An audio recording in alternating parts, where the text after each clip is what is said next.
안녕하십니까 여러분. 화요 기도의 시간입니다. 코로나 사태가 벌써 한 달을 넘어가고 있습니다.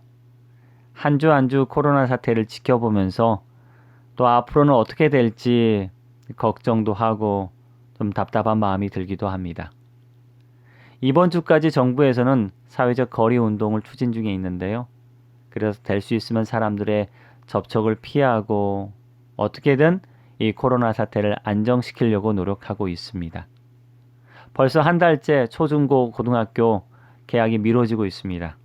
다음 주는 좀 개학을 해야 될 텐데 말입니다. 한국은 이렇게 코로나 사태를 대처하면서 점차 줄어드는 기미를 보이고 있는데요. 정작 다른 나라들은 더 늘어나고 있는 추세입니다. 이탈리아, 이란, 스페인, 독일, 미국, 프랑스는 이미 10,000명 이상의 확진자가 생겼다고 하네요. 이렇게 점차 늘어나는 추세라서 조금 걱정이 됩니다. 아직까지 치료제나 백신이 없는 상황에서 더 늘어나지 말아야 할 텐데 말입니다. 사실 이전에 지나간 메르스나 사스도 지금까지 별다른 치료제를 개발하지 못했다고 합니다. 여러분, 그렇다고 바이러스에 걸리는 모든 사람이 다 죽는 것은 아닙니다. 스스로의 면역으로 이겨내길 수 있다는 이야기입니다. 앞으로 어떤 바이러스가 전염병이 온다 할지라도 자신의 면역력이 관건이라고 생각합니다. 영적인 질병도 여러분 이와 같습니다. 우리의 면역력을 강화시키면 능히 이길 수 있지 않을까요? 모든 은혜의 하나님, 곧 그리스도 안에서 너희를 부르사 자기의 영원한 영광에 들어가게 하신 이가 잠깐 고난을 당한 너희를 친히 온전하게 하시며 굳건하게 하시며 강하게 하시며 너를 경고케 하시리라. 베드로전서 5장 10절 말씀입니다. 오늘 말씀은요, 시대의 소망 제14장 우리가 메시아를 만났다입니다. 요한복음 1장 41절의 말씀을 인용하여 제목이 정해졌는데요. 예수님의 제자들에게서 나오는 귀중한 고백이며 간증입니다. 여러분은 예수님을 만나셨습니까? 오늘 말씀의 주제가 예수님을 처음 만난 사람들의 고백과 간증을 다루고 있습니다. 요한은 예수님의 만난 사람들의 이야기를 중심으로 독자들에게 그 이야기를 전달하고 있습니다. 신앙과 믿음이 도대체 뭐냐? 그 정의를 내리자면 예수 그리스도를 개인적으로 만나고 그분과 교제하고 그분을 닮게 되는 것이 신앙이며 믿음이라고 생각합니다. 그래서 예수를 만난 사람들은 그분에 대하여 설명할 수 있어야 합니다. 고백할 수 있어야 한다는 것이죠. 오늘 말씀을 통해서 오늘 말씀을 다시 한번 묵상해 보면서 나는 어떻게 예수님을 고백할지 한번 생각해 보시길 바랍니다. 우선 본문의 말씀 중에 일부 부분을 여러분과 함께 낭독해 보겠습니다. 요한복음 1장 38절에서 41절까지 말씀입니다. 38절입니다. 예수께서 돌이켜 그 쫓는 것을 보시고 물어 가라사대 무엇을 구하느냐? 가로되 랍비여 어디 계시오니까 하니 랍비는 번역하면 선생이라. 예수께서 가라사대 와 보라. 그러므로 저희가 가서 계신 데를 보고 그날 함께 거하니 때가 제 10시쯤 되었더라.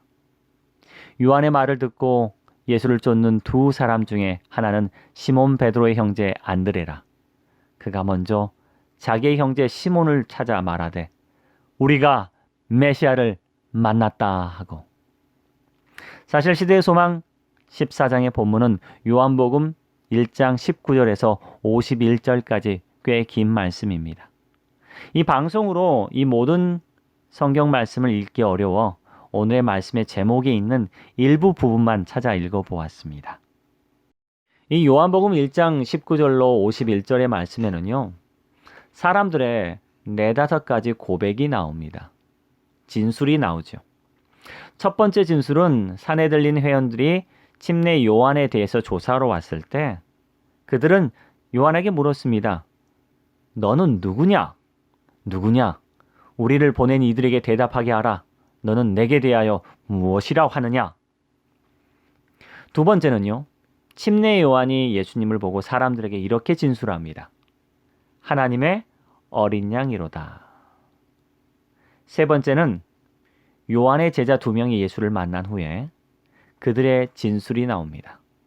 방금 읽었던 말씀의 부분인데요. 이 두 제자가 예수를 쫓습니다. 이 두 제자 중 한 명이 바로 시몬 베드로의 형제 안드레였습니다. 이 안드레가 자신의 형제 베드로를 만나서 이렇게 말합니다. 우리가 메시아를 만났다. 넷째는 예수를 만난 빌립, 그리고 예수의 제자가 된 빌립이 그의 친구 나다나엘에게 자신이 만난 그리스도를 소개합니다. 모세가 율법에 기록하였고 여러 선지자가 기록한 그 일을 우리가 만났으니. 그리고 마지막 나다나엘이 예수를 만난 후에 자신 스스로 이렇게 고백합니다. 당신은 하나님의 아들이시요 당신은 이스라엘의 임금이로소이다. 이 요한복음 1장에 나온 이 5가지 진술과 고백은 요한이 바로 예수 그리스도를 소개하고 싶은 마음에서 기록한 내용입니다. 자, 그럼 우리 한번 그들의 고백을 자세히 한번 살펴볼까요? 첫 번째, 누구냐? 우리를 보낸 이들에게 대답하게 하라. 너는 내게 대하여 무엇이라 하느냐? 요한이 사람들의 인기를 끌기 시작했습니다. 그래서 산에 들린 회원들은 요한에 대해서 조사하기 시작했습니다. 제사장과 레위인으로 구성된 대표단들을 요단강에 급파했지요. 그들은 아주 호사스러운 옷을 입고 지위와 권세에 대한 자부심으로 요한에게 물었습니다. 내가 누구냐? 사실 그들은 오래전부터 요한과 그의 기별에 대해서 조사했습니다. 그리고 요단강에 모인 사람들의 반응을 살펴보았습니다. 요한 자신 역시 그의 사명에 대해서 설명했습니다.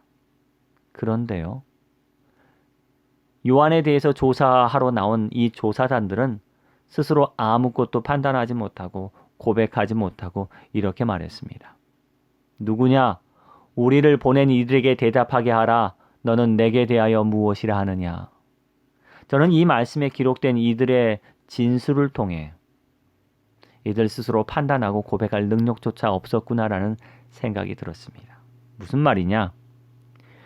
우리를 보낸 이들에게 내게 대하여 무엇이라 대답할까? 그들은요, 자신들의 대답에 대하여 책임지고 싶지 않았기 때문입니다. 인정하고 싶지도 않았습니다. 고백하고 싶지도 않았습니다. 그들이 스스로 보고 듣고 느낀 것들에 대하여 아무런 고백도 인정도 진술도 하고 싶지 않았다는 겁니다. 이미 그들의 마음은 강팍해졌고 이해력은 어두워졌기 때문입니다. 요한을 보고 침례받는 예수를 보았을 때도 그들은 아무것도 깨닫지 못하고 발견하지 못했습니다. 요한은요, 자신을 조사하러 온 이 조사단들과 사람들 앞에서 이렇게 진술했습니다.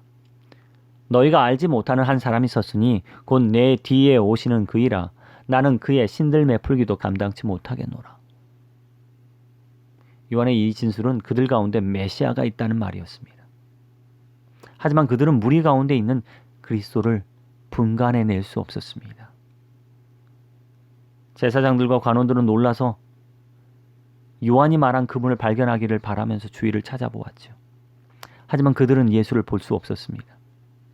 영감의 기별은 이 부분에 대해서 이렇게 증거합니다. 믿음으로 보이지 않는 하나님을 바라본 적이 없는 눈은 하나님의 영광의 계시를 보지 못하였으며 그의 음성에 귀를 기울인 적이 없는 귀는 그 증언의 말씀을 듣지 못하였다. 그리고 한 말씀 더해서 이렇게 기록합니다. 지금도 그와 같다. 그리스도와 섬기는 천사들의 임재가 회중 가운데 나타나는 때가 종종 있지만 그것을 깨닫지 못하는 사람들이 많다. 그들은 평상시와 다른 것을 아무것도 발견하지 못한다. 그러나 어떤 이들에게는 구주의 임재하심이 드러난다. 화평과 기쁨으로 마음은 활기를 얻는다. 그들은 안위와 용기와 축복을 받는다. 어떤 이들은 똑같은 말씀과 설교 속에서 성경의 임재를 경험합니다. 하지만 어떤 이들은 그 임재를 경험하지 못합니다. 구주의 임재와 하나님의 감동을 경험하지 못합니다. 그리고 말합니다. 아무 일도 없었어요. 아무도 오지 않았습니다. 그들은 마치 아무것도 보지 못하고 아무것도 듣지 못한 사람처럼 묻습니다. 누구냐? 우리를 보낸 이들에게 대답하게 하라. 너는 내게 대하여 무엇이라 하느냐? 두 번째입니다. 하나님의 어린 양이로다. 침례 요한은 이 예수님에 대하여 이렇게 말했습니다. 보라, 세상 죄를 지고 가는 하나님의 어린 양이로다. 예수님의 외모에는 남의 이목을 끌만한 어떤 특별함도 없었습니다. 사람들은 이 요한의 이런 고백과 선언에 놀랐습니다. 예수님의 의복이나 태도 그 어디에도 높은 지위를 나타내는 것처럼 보이지 않았습니다. 도리어 가난하고 신분이 낮은 인물처럼 보였습니다. 하지만 요한은요, 그리스도의 사명에 대해서 분명하게 깨닫고 있었습니다.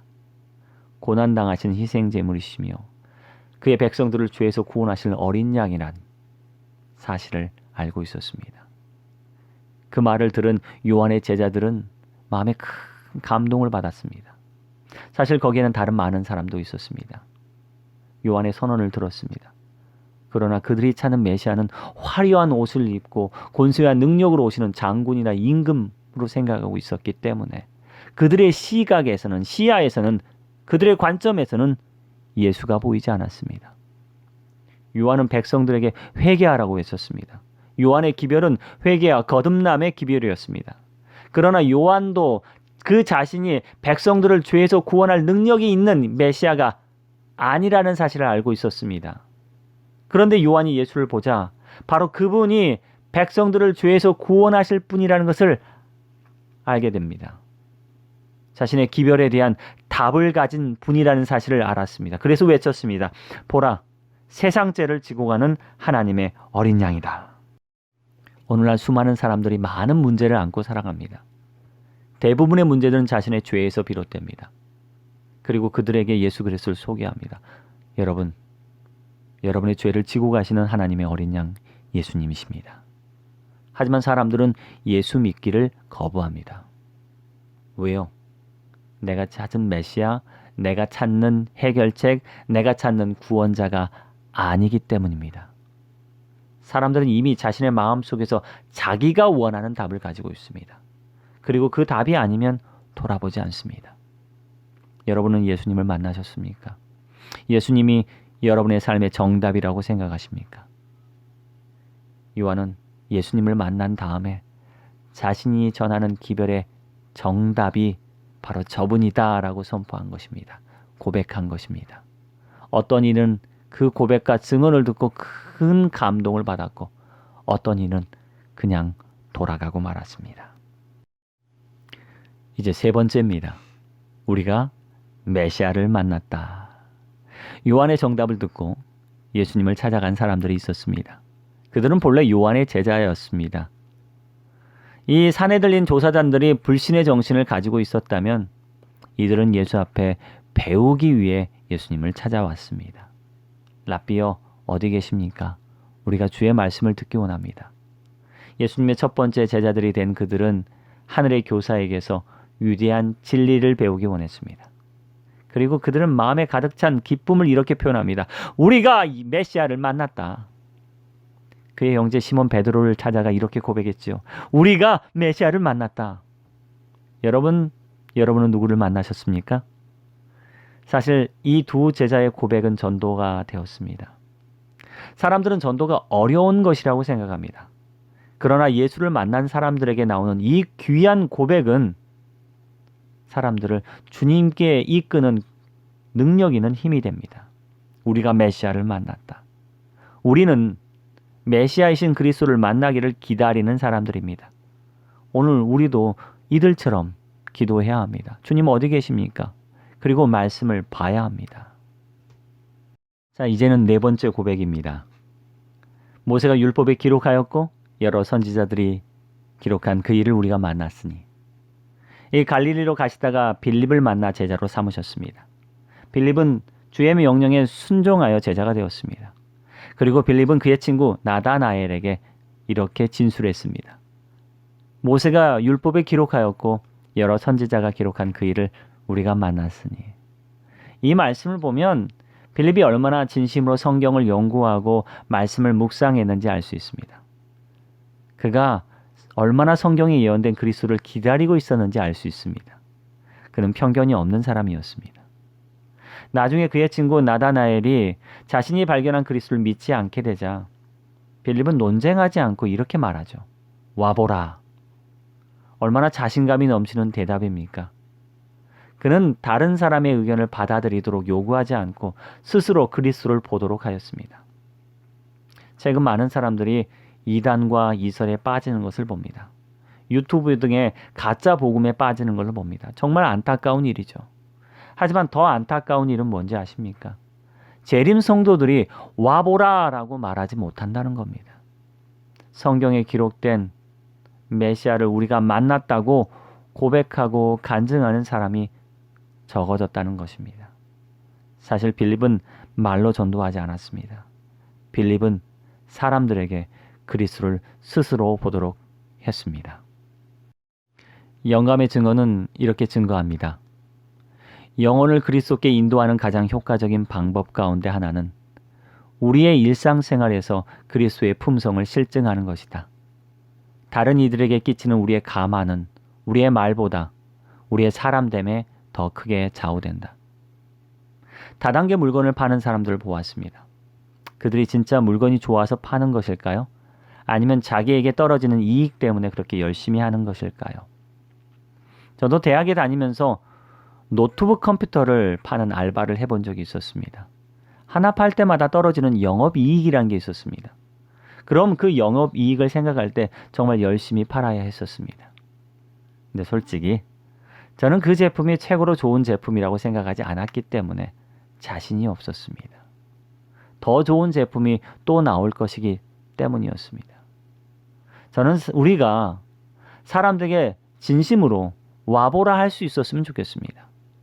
그리고 사람들이 우리를 보고 교회를 갈만 하겠구나, 정말 좋겠구나 라고 했으면 좋겠습니다.